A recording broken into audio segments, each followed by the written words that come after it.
إن الحمد لله نحمده ونستعينه ونستغفره ونعوذ بالله من شرور أنفسنا وسيئات أعمالنا من يهده الله فلا مضل له ومن يضلل فلا هادي له وأشهد أن لا إله إلا الله وحده لا شريك له وأشهد أن محمدا عبده ورسوله. Pekan yang lalu bab ma jaa fi dzabhi li ghairillah. Apa yang disebutkan tentang menyembelih untuk selain Allah Taala. Bagian terakhir sini fihi masail, ada beberapa persoalan dalam bab ini. Ke-9 sudah, ke-10 juga sudah. Baik, yang ke-11 boleh sebutkan al-hadiyata asyarah anna alladhi dakhala an-nara muslimun. Bahwa yang masuk neraka dalam hadis itu seorang muslim. Li'annahu law kana kafiran lam yaqul dakhala an-nara fi dhubab. Karena kalau dia orang kafir tidak perlu beliau sallallahu alaihi wasallam mengatakan masuk neraka dalam urusan lalat disebabkan oleh lalat. Karena orang kafir tanpa ada lalat ini pun masih masuk neraka juga, kan? Jadi ini muslim, cuma dia keluar dari Islam disebabkan mempersembahkan sesuatu kurban untuk yang selain Allah Taala. As-saniyata asyara, yang ke-12, kata beliau, fihi syahidun lil hadits sahih. Hadis ini syahid, penguat bagi sebuah hadis sahih yang lain. Hadis, kata beliau sallallahu alaihi wasallam, al-jannatu aqrabu ila ahadikum min syiraki na'lihi. Bahwasanya surga itu lebih dekatnya kepada salah seorang dari kalian daripada tali sandalnya. Jadi surga itu lebih dekat pada salah seorang dari kalian daripada tali sandalnya. Wan naru mislu dzalik. Demikian juga dengan neraka. Jadi surga dan neraka itu ihwan maikan Allah Subhanahu wa taala dekat sekali dengan kita, karena kita ini tidak lepas dari itu, Jadi ujung-ujungnya kita ini kan kedua itu saja, entah ke surga atau neraka. Makanya hadis-hadis kayak begini sebenarnya kalau orang mau sadar, ketika dia tahu bahwasanya neraka surga itu dekat dengan dia, itu memotivasi dia untuk beramal, berbuat, supaya bisa diraih. Karena sedekat apapun itu kalau tidak bekerja, tidak berbuat, tidak bakal dia dapatkan. Kan? Jadi orang harus bekerja, berbuat untuk mendapatkan kebaikan itu, mendapatkan kebaikan. Jadi surga tidak jauh, dekat. Dalam hadisnya di Arba'in juga ada itu, Muaz radhiyallahu anhu pernah bertanya pada Rasulullah sallallahu alaihi wasallam tentang perkara yang bisa memasukkan dalam surga dan menjauhkannya dari neraka. Nah, Rasul yang mulia sallallahu alaihi wasallam mengatakan, laqad sa'alta 'an 'azim. Engkau ini telah bertanya tentang perkara yang sangat besar sekali, sangat agung sekali. Wa innahu layasirun 'ala man yassarahu Allah. Dan itu mudah bagi siapa saja yang Allah mudahkan. Mudah bagi siapa saja yang Allah mudahkan. Rasul mengatakan laqad sa'altan 'azim. Engkau telah bertanya perkara yang besar, yang agung. Coba lihat diri kita, ikhwan yang dimuliakan Allah. Kita ini kalau bicara surga neraka biasa-biasa saja. Tidak pernah ada sedikit pengagungan mungkin dalam hati, untuk padahal dia urusan besar sekali, urusan akhir hidup kita, jadi semua kehidupan ini setelah kita jalani, kita akan kembali ke salah satu dari dua itu, entah surga atau neraka. Nah, begitupun dengan apa itu neraka. Ketika kita tahu bahwasanya neraka itu begitu dekatnya dengan kita, daripada tali-tali sandal kita itu, itu akan membuat kita untuk lebih waspada, lebih takut lagi supaya tidak tergelincir dalam perbuatan dosa. Dalam riwayat yang sahih juga dalam hadis itu, orang kadang mengucapkan satu kalimat yang dia tidak sadari, dia tidak dia anggap tidak ada masalah, tidak ada apa-apanya, tapi ternyata dengan kalimat itu dia terjerumus dalam neraka sejauh 70 musim. 70 musim. Kalau negeri-negeri yang ada 4 musimnya, kalau 12 bulan ya kurang lebih 1 musim itu setengah 3 bulan. Ya. Jadi hitunglah sendiri berapa jaraknya itu. Ya. Baik, as-salisa asyara yang ke-13 kata beliau, ma'rifatu anna 'amal al-qalbi huwa al-maqsudul a'zam. Ya, ma'rifah ya, mengetahui bahwasannya amal hati itulah al-maqsudul a'zam, ya, tujuan utama, ya, tujuan utama.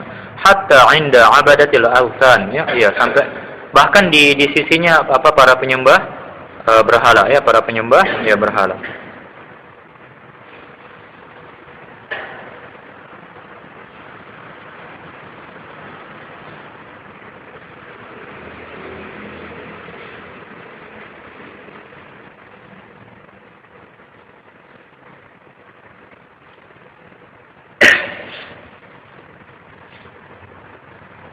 Ya.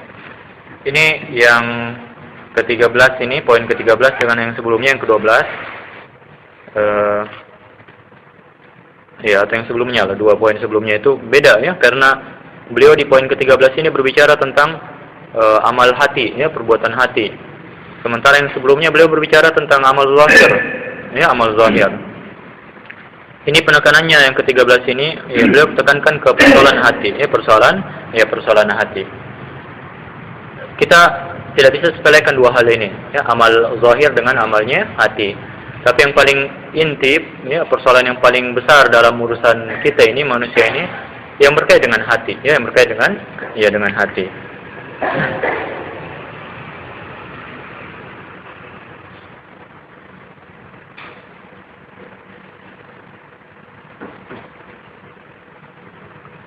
Ya.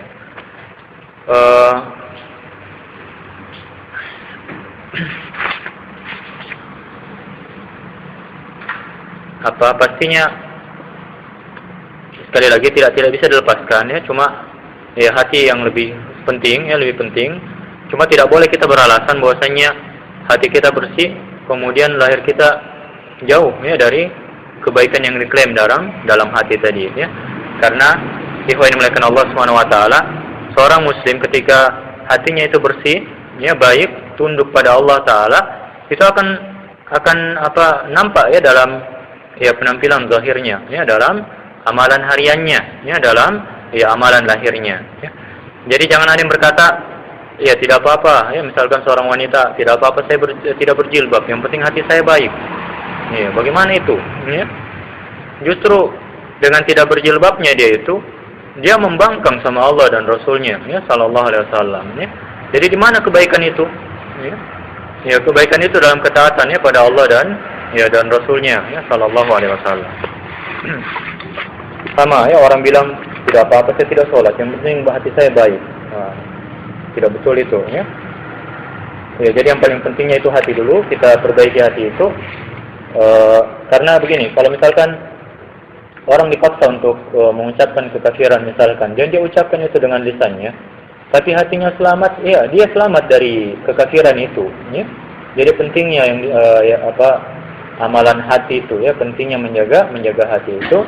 Cuma ingat, ya, semuanya pasti akan nampak, ya, dalam lahir kita, ya, sebagai muslim yang hak, ya, muslim yang benar. Baik, demikian, ya, selesai pembahasan beliau.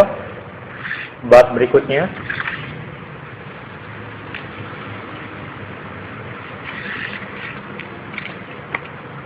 bab, kata beliau, kata Syekh rahimahullah, ya, bab la yuzbah lillahi bimakanin yuzbah fihi li ghairillah. Tidak boleh menyembelih untuk Allah di satu tempat yang tempat itu digunakan untuk menyembelih, ya, bagi selain Allah taala.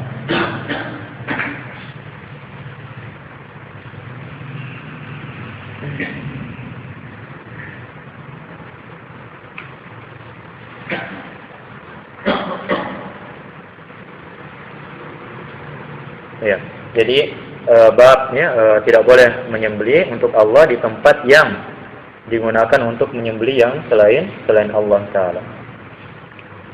Nah, ini Syekh Muhammad bin Abdul Wahhab, beliau bagus, ya, di bab sebelumnya beliau menyebutkan tentang bab tentang menyembelih untuk selain Allah Taala. Nah, di bab berikutnya beliau sebutkan tentang fi'il, ya, perbuatan itu, ya, perbuatan seseorang di tempatnya, ya, ketika dia menyembelih tadi. Nah, jadi di sini beliau akan membahas tentang larangan bagi kaum muslimin menyembelih, ya, di satu tempat yang tempat itu sering digunakan oleh orang-orang kafir, ya, atau ya orang kafir jelasnya, ya, yang mereka jadikan situ tempat ritual penyembelihan, ya, untuk selain Allah Taala. Ya, tujuannya apa? Jangan sampai kita menyepakati mereka orang-orang musyrik itu dalam perbuatannya itu, ya, dalam perbuatannya tersebut. Baik. Beliau berdalil, ya, kata beliau rahimahullah, wa qaulullahi ta'ala, ya, dan firman Allah Ta'ala, ya, dalam surat At-Taubah ayat 108, la takum fihi abada, ya, dan seterusnya. Ya, dan jangan engkau sholat, ya, di dalamnya untuk selamanya, ya, untuk selamanya.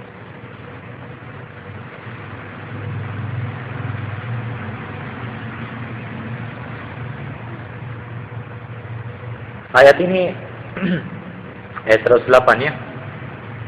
Ayat ini berkait dengan sebenarnya tentang Masjid Dirar. Ya, kalau yang baca sirah Nabawiyah, ya, ada sering diistilahkan dengan Masjid Dirar.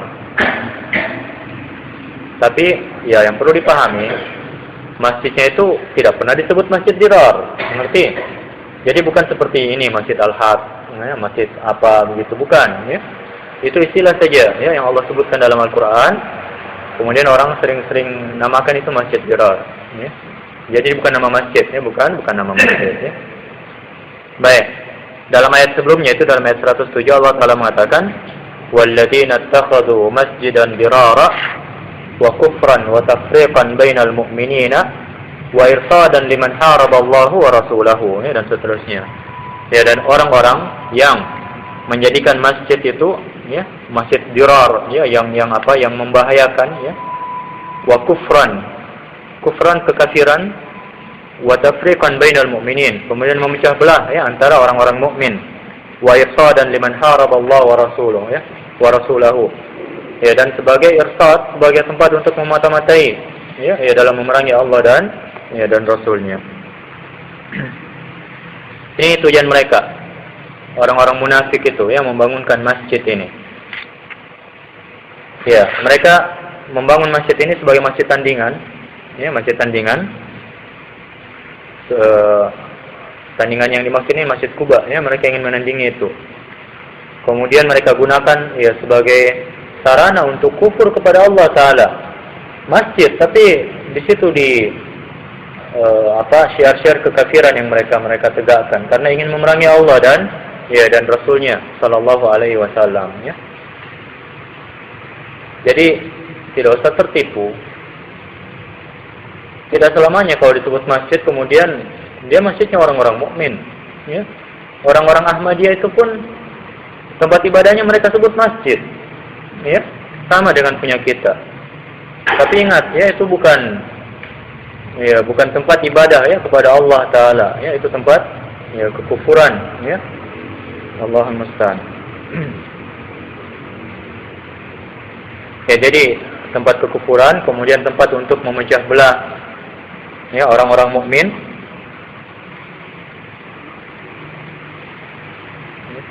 ya, dan juga tempat untuk memerangi Allah, ya, memata-matai, ya, orang-orang mukmin, ya, dalam memerangi tujuan mereka untuk memerangi Allah dan Rasulnya Sallallahu Alaihi Wasallam. Baik, kata Allah Ta'ala dalam surat At-Taubah ini, la takum fihi abada, ya, janganlah engkau wahai Muhammad salat, ya, di dalamnya, ya, jangan sekali-sekali salat di dalamnya. Kata Allah Ta'ala, la masjidun ussisa 'ala taqwa, ya, ahaqqu an taquma fi, ya, masjid yang ussis, ya, dibangun di atas ketakwaan, itu lebih pantas, ya, untuk engkau salat di dalamnya, maksudnya Masjid Quba, ya. ya Masjid Quba.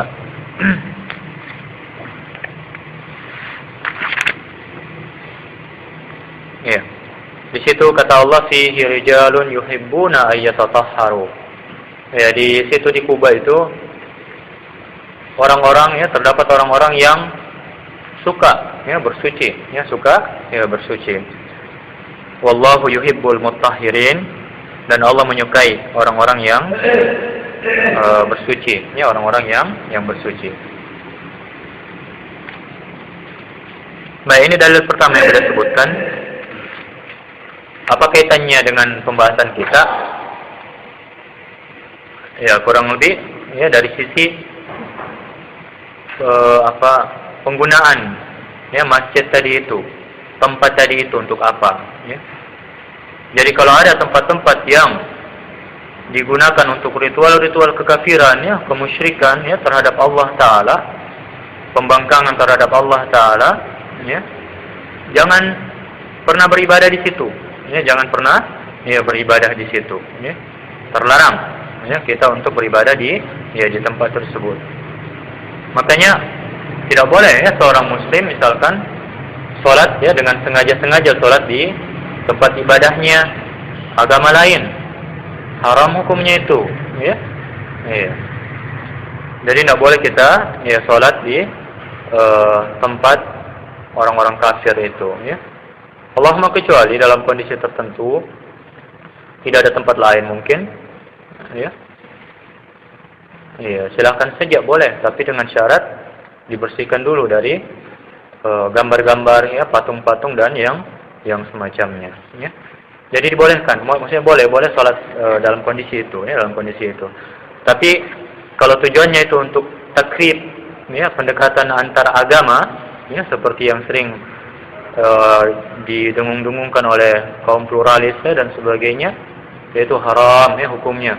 Bahkan termasuk, ya, dalam hal-hal yang bisa merusak keislaman seorang muslim, itu membatalkan keislamannya, ya, ketika dia keluar masuk gereja atau tempat-tempat ibadah orang kafir untuk apa? Ya, taqarrub, ya, mendekatkan diri pada Allah, atau meyakini tadi akidah pluralis itu, ya, bahwasanya semua agama baik, semua agama sama. Itu murtad pelakunya, ya, nauzubillah, keluar dari Islam. Mengerti? Ya, Allahul musta'an. Kita tidak mengkafirkan personnya, tidak mengkafirkan individu. Ya, bedakan ini antara kita selalu kalau menyebutkan kafir itu kita kafirkan perbuatannya, mengerti ini, ya, pahami baik-baik. Ya, jadi tidak usah terlalu takut. Dan pahamkan baik-baik juga sama orang awam. Mereka itu anti sekali dengan yang begini ini karena mereka pikir kita sembarangan mengkafirkan orang, ya. Padahal tidak seperti itu. Bedakan, ya, bedakan antara mengkafirkan perbuatan dengan pelakunya, ya. Iya, ketika seorang muslim terjatuh pada kekafiran atau kesyirikan, syirik akbar, ya, kita katakan perbuatannya itu kufur, ya. Ya, murtad. Nah, pelakunya itu apakah dia kafir atau keluar dari Islam? Belum tentu. Ya, belum tentu, ya, masih ada proses, ya, untuk menjatuhkan, ya, vonis itu. Baik, jadi ini larangan Allah dalam ayat ini, larangan Allah kepada Rasulnya untuk sholat di masjid tadi yang digunakan untuk pembangkangan, ya, kekafiran, ya, terhadap Allah dan Rasulnya sallallahu alaihi wasallam.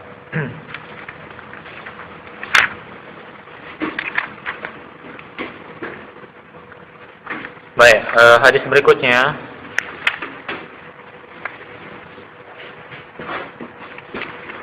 Dalil berikutnya, ya.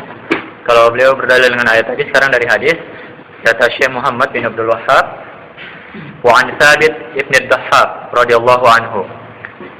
Ya, dari Thabit ibn ad-Dahhak, beliau berkata radhiyallahu anhu, nadara rajulun an yanhara ibilan bi buwana. Seorang laki-laki pernah bernazar, ya, bernazar untuk menyembelih onta di Buana, ya, menyembelih onta di Buana. Fasa'ala an-nabiyya sallallahu alaihi wasallam. Ya. Maka laki-laki ini bertanya, ya, kepada Nabi sallallahu alaihi wasallam. bertanya tentang masalah ini karena dia ingin menyembelih, sudah bernazar untuk menyembelih hewan itu di tempat ini yang namanya Buanah itu, ya. Nah, Rasul yang mulia sallallahu alaihi wasallam bertanya, "Hal kana fiha watanun min awsanil jahiliyyati yu'bad?" Apakah di tempat itu ada berhala, ya, dari berhala-berhala jahiliyah yang disembah, yang dipuja, ya, diagungkan? Qalu, mereka bilang para sahabat, la, tidak ada, ya, tidak ada. Nah, beliau bertanya lagi, fahal kana fiha 'aidun min a'yadihim? Apakah di tempat itu ada perayaan, ya, dari perayaan-perayaan mereka, hari-hari raya mereka itu yang dirayakan di tempat itu? Qalu, mereka menjawab, la, tidak ada juga, ya. Faqala Rasulullah sallallahu alaihi wasallam, beliau bersabda, aufi binazrik, ya, penuhi nazarmu itu, penuhi nazarmu itu. Fa innahu la wafa'a linazrin fi ma'siyatillah, karena sungguh tidak ada, maksudnya tidak boleh, ya, memenuhi nazar untuk, ya, dalam bermaksiat kepada, ya, kepada Allah taala. Wala fi ma la yamliku ibnu Adam, dan tidak juga dalam perkara yang tidak dimiliki oleh anak Adam itu, ya, tidak dimiliki oleh anak Adam itu. Baik, kata Syekh rahimahullah, rawahu Abu Dawud, ya, diriwayatkan oleh Imam Abu Dawud rahimahullah, wa isnaduhu ala syartihima, dan sanadnya itu kata beliau menurut syarat keduanya, maksudnya syarat Al-Bukhari dan Muslim. Hadisnya sahih, ya, tidak ada masalah.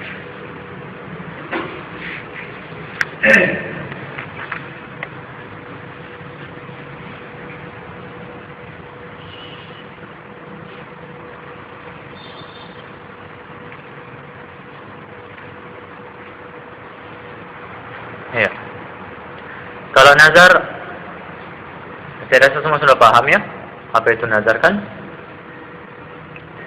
Ketika seseorang misalkan mewajibkan pada dirinya sesuatu yang sebenarnya tidak wajib untuk dia, baik?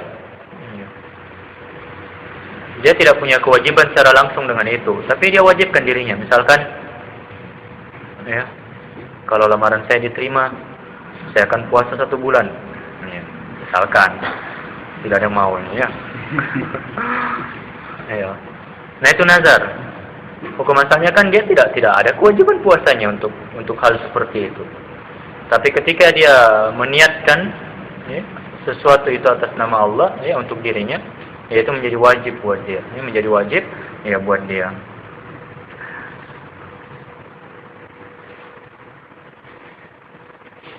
Ya, nazar ini beliau sebutkan di sini, hukum asalnya makruh, ya, makruh. Ya, bahkan sebagian ulama, ya, cenderung mengatakan, ya, berpendapat pada keharamannya, ya, berpendapat pada, ya, keharamannya. Kenapa? Ya, karena mereka beralasan bahwasanya Nabi sallallahu alaihi wasallam melarangnya, melarang hal itu. Jadi itu haram katanya mereka, ya. Tapi, ya, kita katakan makruh lah, ya, tidak disukai, ya. Beliau pernah bersabda sallallahu alaihi wasallam, ya, bahwasanya nazar itu la ya'ti bi khair. Dia tidak akan mendatangkan kebaikan, ya, tidak mendatangkan kebaikan. Wa innama yustakhraj bihi min al-bakhil. Ya, dia hanya datang dari orang yang bakhil, yang kikir, ya.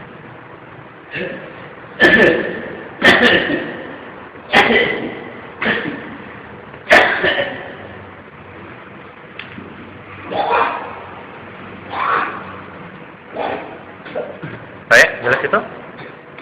Karena, ya, itulah, nanti ada kebutuhan, ada keperluan baru dia mau beribadah.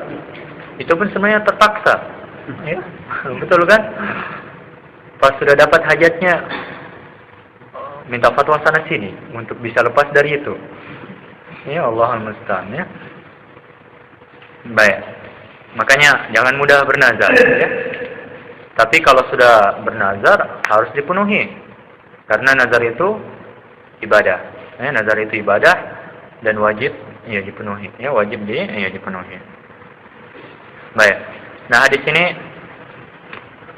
ya, dari sahabat yang mulia Thabit Ibnu Dhahhak radhiyallahu anhu, beliau berkisah bahwasanya ada seorang laki-laki datang kepada Rasul, ya, bertanya karena dia sudah bernazar untuk menyembelih seekor onta di satu tempat, ya, yang disebut Buana. Ya, Rasul mengklarifikasi saja. Ya, dalam artian hukum asalnya sih tidak masalah dia melakukan apa yang sudah dia nazarkan itu, selama tidak ada hal ini yang beliau tanyakan ini, ya. Ya, jadi apakah di tempat itu ada berhala, ya, yang disembah, ya, dipuja, diibadahi, ya, tempat-tempat keramat atau yang semacamnya, ya. Sebagian orang kan meyakini begitu. Jadi kalau ada pohon keramat, ya, jadi hewan-hewannya itu dipotong di situ, ya, untuk mendapatkan berkah yang semacamnya. Ya. Jadi berhala itu, hewan yang dimuliakan Allah, tidak mesti berbentuk patung yang kita bayangkan, ya, gambar bentuk patung orang dipahat kayak begitu, tidak.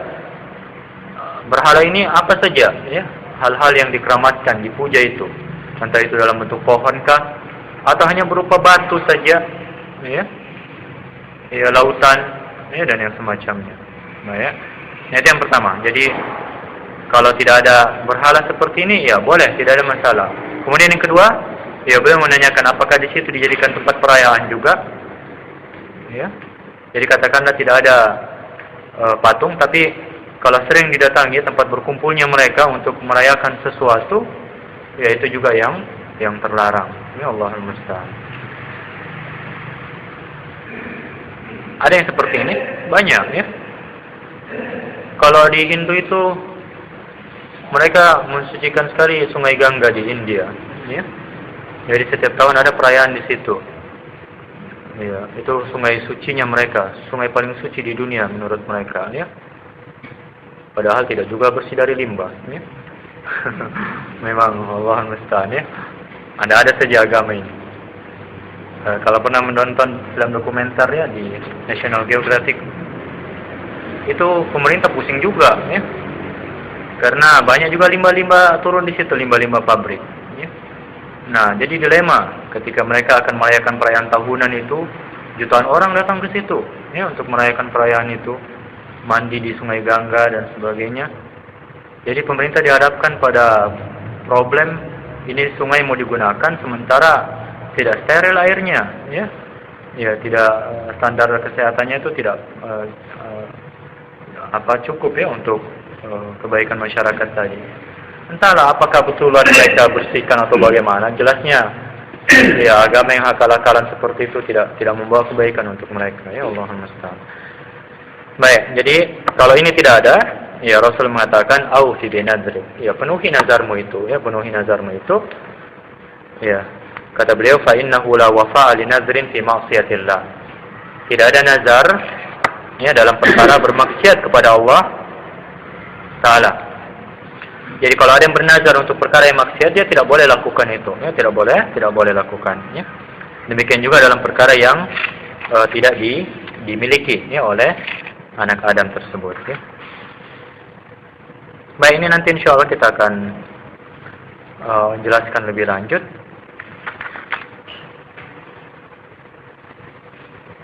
Ada pertanyaan?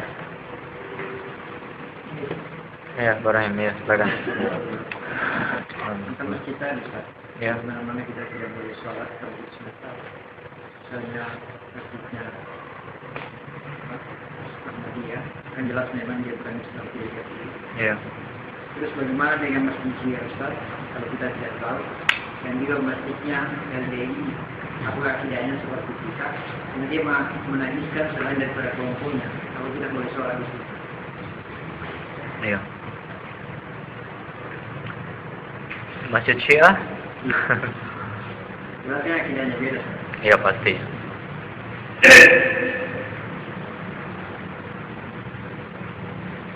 Wallahu a'lam, ya. Terus ini kelompok yang kan kita bagaimana ini? Kan jelas seperti biasa ada saudara-saudara kita yang tidak tahu soal itu. Kalau soal tidak tahu tidak masalah, Pak, ya. Cuma kalau yang kita tahu bahwasanya mereka itu orang-orang seperti itu, pengikut Syiah atau apa ini, Islam Jamaah, bukannya lainnya Islam LAI, ya.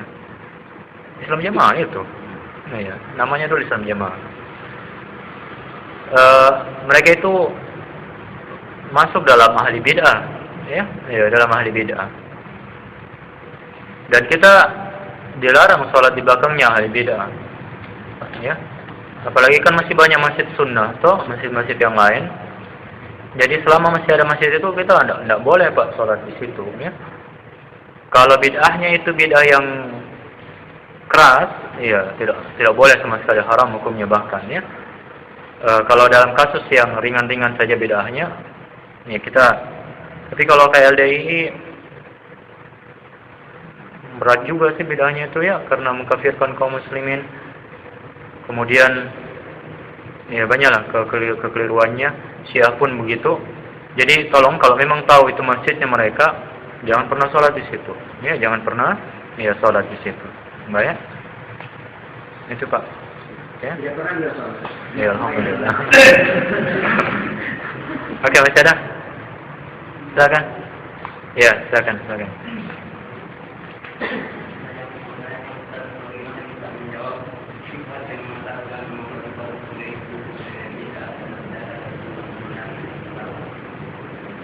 Tauhid yang 3 bid'ah. Kalau dia bilang tauhid yang 3 itu bid'ah, banyak sekali yang bid'ah zaman sekarang itu. Usulul fiqh itu bid'ah juga. Ilmu fikih bid'ah, ilmu tafsir bid'ah juga, ya. Itu kan kaidah-kaidah yang tidak pernah ada juga di zaman Nabi sallallahu alaihi wasallam. Tuh. Jadi mereka itu apa ya? Ya bodoh, kemudian terlalu memaksakan juga, ya. Dari sisi mana itu bisa disebut bid'ah? Bedakan ya antara, ini perlu dipahami, bedakan antara bid'ah dengan maslahah mursalah. Itu sudah pernah kita jelaskan di sini, ya. Tapi tidak apa-apa diulang-ulang supaya antum semuanya paham ini. Ya. Coba tolong diingatlah ini baik-baik. Kemudian usahakan bisa bahasakan sendiri, jelaskan sama orang-orang. Jadi bedakan antara bid'ah dengan maslahah mursalah, ya. Apa perbedaannya bid'ah dengan maslahah mursalah? Ya, samanya dulu. Apa samanya? Ya, di antara kesamaannya bid'ah dengan maslahah mursalah, sama-sama tidak ada di zaman Nabi SAW. Jelas? Ya, sama-sama tidak ada di zaman beliau. Ya. Ya, contohnya apa? Kayak begitu, ya, pengumpulan Al-Quran, ya, pengumpulan Al-Quran dalam satu mushaf, itu kan tidak ada di zaman Nabi SAW, ya. Kemudian apa? Penulisan kitab-kitab hadis, ya, termasuk pembagian tauhid itu juga. Kemudian apa lagi? Mikrofon, ya, pengeras suara yang dipakai dalam sholat dan sebagainya, ya. Itu kan berkaitan dengan ibadah, toh? Nah, jadi sama-sama tidak ada di zaman Nabi SAW. Perbedaannya, ada beberapa perbedaan, tapi yang satu saya yang paling mencolok, yang supaya antum bisa paham sekali tentang ini. Bid'ah itu dilakukannya oleh pelaku-pelakunya, tujuannya, ya, yang paling pentingnya itu untuk takarrub, mendekatkan diri pada Allah Ta'ala. Paham? Misalkan mereka bikin tahlilan. Tahlilan itu zatnya itu, jenisnya itu ibadah, ritual. Yang mereka lakukan itu untuk apa? Yang mendekatkan diri. Paham? Sama dengan sholat dan sebagainya. Padahal tidak pernah diajarkan di zaman Nabi dulu sallallahu alaihi wasallam. Paham ya? Nah, apa bedanya dengan masalah mursalah? Masalah mursalah itu bukan tujuan. Baik, ya dia cuma sarana saja. Cuma sarana, ya. Jadi tanpa itu pun tidak ada masalah. Tidak ada masalah. Mengerti ya? Mikrofon itu, kita kan tidak pernah mendekatkan diri pada Allah dengan mikrofon. Paham? Tidak pernah kan? Iya. Tanpa itu pun tidak ada masalah. Iya. Jadi beda sekali. Bisa dipahami bedanya ini? Beda sekali, ya. Iya, jadi tidak nyambung. Ya, kalau mereka ingin katakan bahwasanya itu beda. Jelas? Dan mereka bilang lagi bahwasanya pembagian tauhid menjadi 3 itu bid'ahnya Ibnu Taimiyah rahimahullah, ya. Dan itu sekali lagi menunjukkan kebodohannya, ya. Ya, kuadrat lagi. Ya. Iya, betulan. Ibnu Taimiyah itu hidup di abad ke-7. Sementara kalau dia mau membaca, ya, kitab-kitabnya ulama, itu sudah pernah disebutkan Imam At-Tabari dalam tafsirnya. Iya, beliau sebutkan, ya, afwan, yang paling lamanya lagi Imam Abu Hanifah rahimahullah, ya. Abu Hanifah dari imam yang 4 yang kita kenal ini, beliau yang paling pertama, ya. Ya, beliau bahkan mungkin bisa dimasukkan dalam atba' tabi'in, dalam tabi'in, ya, kalau bisa. Karena beliau dikatakan pernah melihat Anas bin Malik radhiyallahu anhu. Kalau itu memang benar, ya, beliau bisa masuk dalam tabi'in, tapi tabi'in sigar, ya, kecil, yang belakangan, ya. Mengerti? Jadi jauh sekali, ya. Jauh sebelum Ibnu Taimiyah lahir, mereka sudah pernah sebutkan pembagian seperti ini. Baik, cukup? Oke. Masih ada waktu, Pak? Masih. Siapa lagi? Ya, silakan. Assalamualaikum. Pertanyaannya berkaitan dengan tauhid. Ya. Tapi membahas masalah syirik. Sebut saja, ya. Yang saya tahu syirik ada 3, syirik besar, kecil, dan tersembunyi. Ya. Yang saya tanyakan syirik tersembunyi ini. Saya pernah membaca suatu hadis bahwasanya syirik tersembunyi ini timbul bisa jadi karena ketika kita sholat, kemudian kita diperhatikan, kita membagus-baguskan gerakan kita. Tapi keadaannya bagaimana jika kita diperhatikan, apakah kita untuk menghindari syirik tersebut kita jelek-jelekan gerakan kita? Baik. Ya, syirik khafi. Syirik khafi syirik yang tersembunyi. Beliau jelaskan apa syirik khafi itu? Riya. Riya, ya. Suka diperhatikan. Ya. Dilihatnya dari kata ra'a, yara, melihat. Syirik khafi ini sebenarnya dia bisa masuk ke syirik kecil atau bisa masuk ke syirik besar, kayak begitu, ya. Jadi lebih tepatnya begitu. Syirik itu ada 2, syirik akbar, syirik asgar. Kalau mau disebut syirik khafi, ya boleh saja, tapi sebenarnya dia kembali ke 2 ini sebenarnya, ya. Bisa masuk ya asgar atau ya ke akbar, tergantung niat pelakunya bagaimana. Nah, kalau dalam kasus seperti itu terjadi riya pada seseorang yang lagi sholat, jangan dijelek-jelekan sholatnya, ya. Tapi dia harus perangi itu perasaannya itu, baik. Ya, jangan sampai dia menikmati, paham? Saya lagi diperhatikan ini, nikmat, ya. Dia rasakan nikmatnya itu, dilihat orang, hanya tambah diperbagus lagi, ya, dan seterusnya. Itu haram, bahkan merusak sholatnya itu. Kalau betul-betul dia nikmati itu sampai habis sholatnya, batal amalannya itu, tidak diterima, ya. Ya. Jadi yang wajib buat dia saat itu adalah ya berjuang, ya, ya supaya perasaan itu hilang dari dia. Baik. Kalau perihal jangan dibiarkan dia menguasai diri kita. Ya. Sudah selesai? Ya. Oh. Sarana tadi. Ya. Saya sebenarnya kalau ada yang mau menikah, bernasar puasa 1 bulan, ternyata berhasil. Sesudah bernikahnya sepekan dia tidak mampu berpuasa, apa sanksinya? 1 bulan ini. Apa kira-kira sanksinya? Bagaimana dia mengganti kafaratnya? Nanti kita bicarakan. Nanti insya Allah kita akan sebutkan ada kafarahnya itu, ya. Tapi bagi orang yang memang betul-betul tidak mampu, kalau masih mampu dia harus tunaikan itu, ya. Dia harus tunaikan. Biasanya tidak mampu 1 bulan. Bertanggung jawab dia ada apa Allah. Baik, masih ada dari Ikhwan? Silakan. Cukup ya? Ya, baiklah kalau begitu. Sedikit nasihat saja buat diri saya dan Ikhwan sekalian. Jadi masih banyak yang perlu kita pelajari lagi ya tentang masalah ini, masalah akidah tauhid kita, ya. Dan dia penting ya, nomor 1. Sekarang ini banyak-banyak orang tidak fokus dengan inti persoalan. Ya. Kita aktivis-aktivis Islam itu kita syukuri, kita hargai mereka mau berjuang untuk Islam. Cuma ya baiknya kita koreksi diri bersama lah. Apa yang sudah kita buat selama ini? Ya. Banyak-banyak juga yang kita lakukan itu tidak pernah memperbaiki keadaan. Ya. Atau katakanlah ada tapi sedikit. Ya. Sementara inti persoalan tidak pernah terselesaikan. Ya. Ribut sana sini, persoalan akidahnya umat ini tidak pernah diperhatikan. Ya. Bukannya kita tidak peduli dengan urusannya kaum muslimin, penting itu. Kita harus peduli dengan saudara-saudara kita di Suriah dan sebagainya, ya. Tapi kalau habiskan waktu dengan yang seperti itu, sementara kita juga tidak mampu buat apa-apa di sana, kan? Sekedar berkomentar di sini kan tidak menyelesaikan persoalan.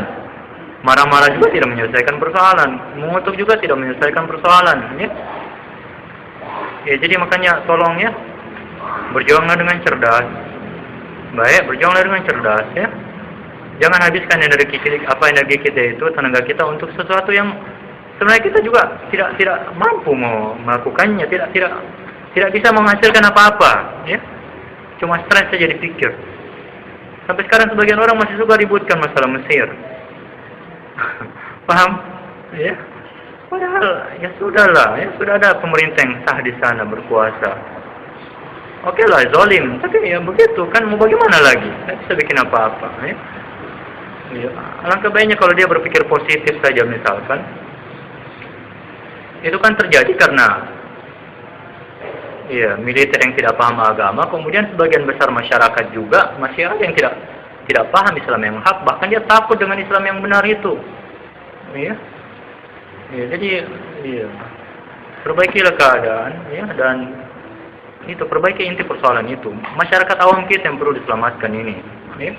Terlalu jauh kita mau bicara negara Islam dan sebagainya. Ya. Ya, jadi perbaikilah masyarakat. Sederhana saja, masih banyak kaum muslimin tidak sholat akhir. Subhanallah ya. Ya, jadi itu saja kita fokus ke situ. Ya. Ajak orang diskusi, ajak sholat dia 5 waktu. Ya, untuk bertauhid dengan benar, jaga sholatnya. Itu dulu yang paling penting. Allahumma musta'an ya. Dan jangan pernah merasa antum sudah berbuat lagi, tolong ya. Banyak-banyak coba koreksi diri, mohon ya. Yang aktif di sini mungkin yang sudah sering bekerja, kita belum banyak berbuat lagi ya. Belum banyak berbuat. Ya, mudah-mudahan Allah mengampuni kita ya. Baik, subhanakallahumma bihamdik, asyhadu an la ilaha illa anta, astaghfiruka wa atubu ilaik. Wa sallallahu ala nabiyyina Muhammad. Wassalamualaikum warahmatullahi wabarakatuh.